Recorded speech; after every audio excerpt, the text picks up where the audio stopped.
Donc après Genève, cette année qui présentait la S60, on a commercialisé, alors qu'on a nous lancé au mois de septembre, donc le mois dernier, qui est arrivé dans les concessions entre, on va dire, juillet et septembre.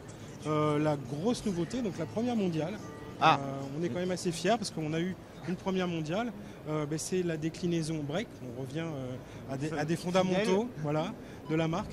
La déclinaison break de la S60 avec le V60. On est dans le même esprit.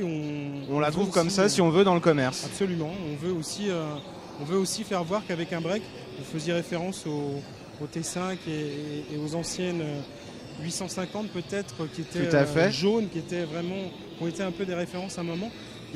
N'oublions pas qu'elles ont fait de la course aussi. C'est ce que j'allais dire. Un des seuls breaks que je sache qui a fait de la course. Exactement. En Angleterre, en Suède aussi. Et c'était assez surprenant.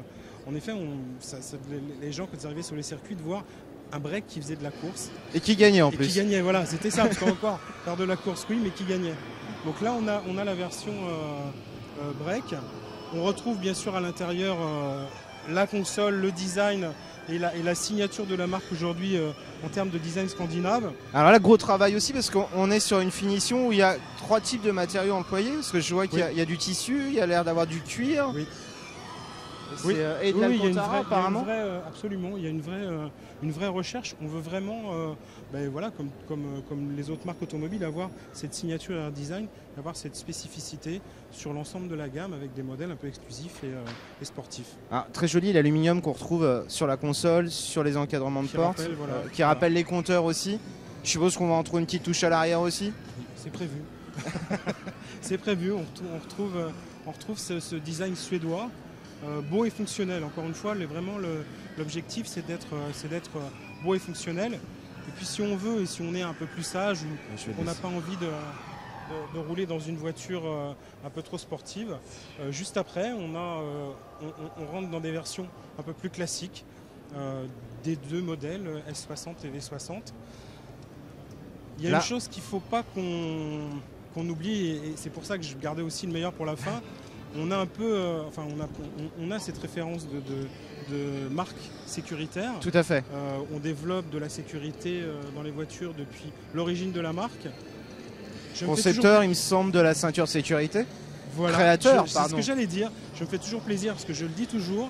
Volvo a conçu la ceinture de sécurité à 3 points. Après, on l'a partagé avec le monde entier, on va dire, oui, avec l'ensemble des marques. Et c'est Volvo qui est à l'origine de la ceinture de sécurité à 3 points. C'est un ingénieur suédois qui travaillait chez Volvo, qui a conçu cet équipement. Alors, je ne vais pas vous citer toute la liste parce qu'elle est très très longue et elle existe sur le site internet et dans nos brochures. Il y a quand même 2 choses aujourd'hui dont je voudrais parler. On a inauguré avec le XC60, le petit SUV, le City Safety. City Safety, c'est en fin de compte une caméra que vous voyez qui est sur le... Elle se situe sur le pare-brise ? Sur le pare-brise, voilà, qui est juste sur le pare-brise, au-dessus du rétroviseur intérieur. Il y a maintenant toute une technologie. Donc le City Safety, c'est une caméra qui balaye en permanence ce qui se passe devant la voiture. Et jusqu'à 30 km/h, quand vous êtes dans un embouteillage par exemple, si la voiture qui est devant vous s'arrête et que malheureusement vous changez une chaîne de radio, vous regardez ce qui se passe à côté, ce qui arrive souvent à Paris. En règle générale, on va dire que la plupart des accidents stupides, des accrochages, on va dire, sont dus à des manques C'est souvent comme ça et la voiture va s'arrêter, inattentif. La voiture va freiner. Elle va freiner pour nous. Elle va freiner pour vous. Donc on a un œil vigilant toujours sur la route, même si nous on ne regarde pas, jusqu'à 30 km/h. Jusqu'à 30 km/h, il n'y a aucun problème. Au-delà, non, ça ne fonctionne plus parce que là, elle va ralentir et minimiser le choc, l'impact, on va dire, mais elle ne peut pas freiner, complètement. Ça prouve que ça fonctionne quand même, ça limite les dégâts, du coup. Ça limite les dégâts. L'objectif de Volvo, à terme, c'est 0 blessé et 0 mort dans ces voitures. C'est un postulat qui est très fort, mais en même temps, on parlait du City Safety, donc ce système qui permet de s'arrêter tout seul. C'est en série. Ce n'est pas une option. C'est pas une option, c'est en série. Donc ça a été inauguré sur le XC60.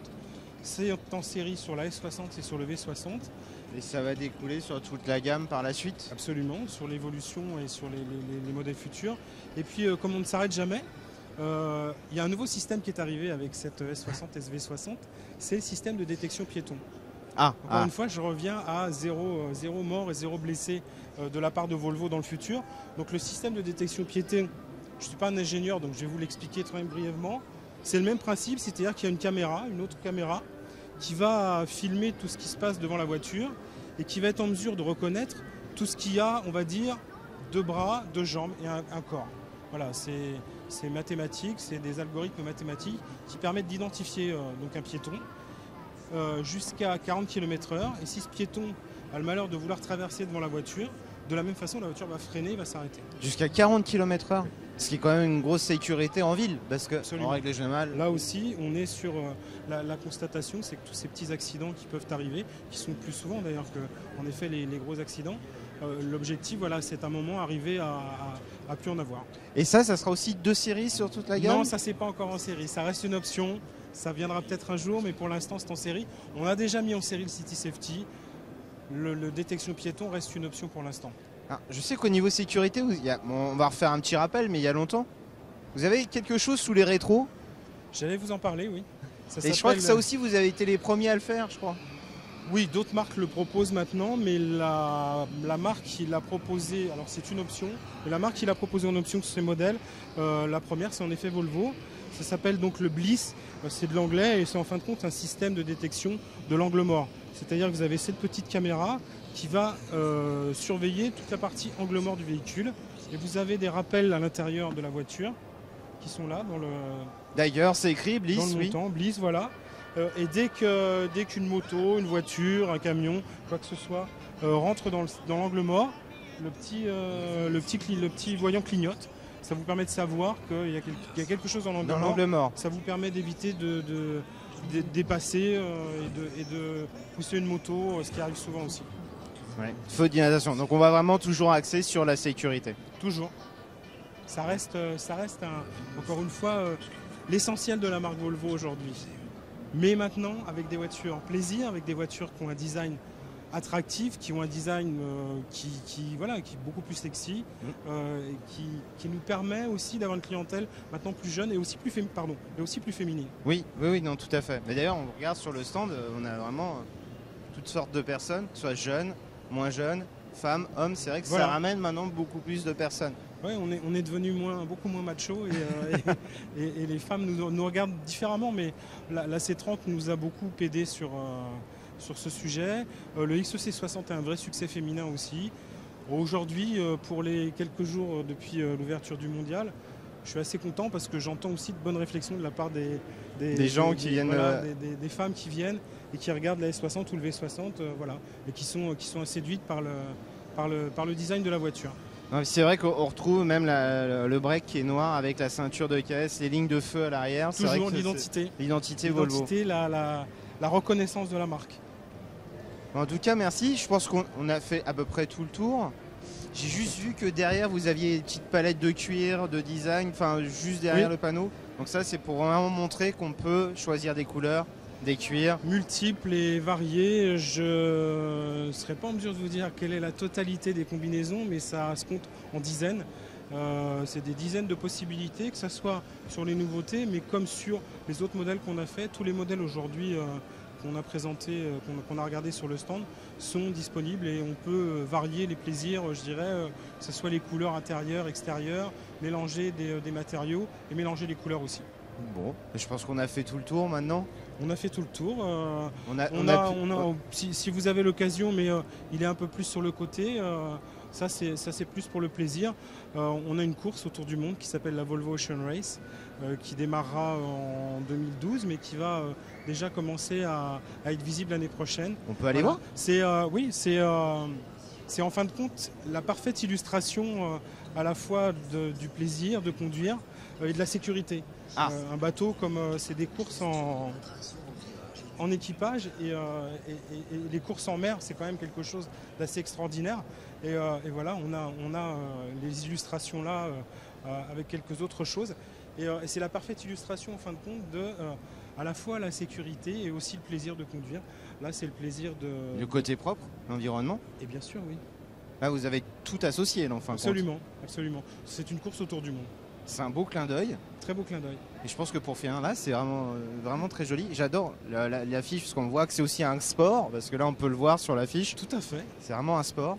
Tout à fait, et on est très fiers, on est très contents en plus parce que cette année, on aura un équipage français, on aura une escale aussi à Lorient, donc ça ne nous était pas arrivé depuis plusieurs années. Donc la course s'arrêtera en France en 2012, que je ne dise pas de bêtises, ou en 2012, à Lorient, et on a un équipage qui est plutôt connu, hein, puisque Oui. c'est l'équipage Groupama et c'est Monsieur Franck Camas, donc voilà. On a de bonnes chances alors. Ah, on croise les doigts, on espère. On ne doit pas prendre. Le tout, c'est que la course se passe bien. Après, c'est vrai qu'on reste toujours un peu français, donc on a une petite préférence. Petit côté Donc, chauvin quand même. voilà, ça reste. Ouais. Très bien, bah, en tout cas merci de cette visite, c'était vraiment très intéressant et très sympa. Merci d'être venu chez Volvo. C'était un grand plaisir de voir la marque, de retrouver la marque, retrouver ces lignes de caisse, de découvrir aussi, parce qu'il y a quand même des nouveautés, c'est bien beau de les découvrir. Véhicule électrique, bientôt. Bientôt, très bientôt. Donc c'est quand Encore même... une fois, c'est plus de la science-fiction, Ouais, là, c'est de la vraie réalité. Et au pire, aller faire un tour à Göteborg, c'est carrément dans les rues aujourd'hui. Bah, on n'y manquera pas en tout cas. Bah, merci beaucoup. Merci. Et puis bah, bon salon surtout, bonne fin de salon, parce qu'il en reste encore un peu. Il en reste encore un peu, mais ça devrait bien se passer. Et puis beaucoup de plaisir en tout cas. Merci beaucoup.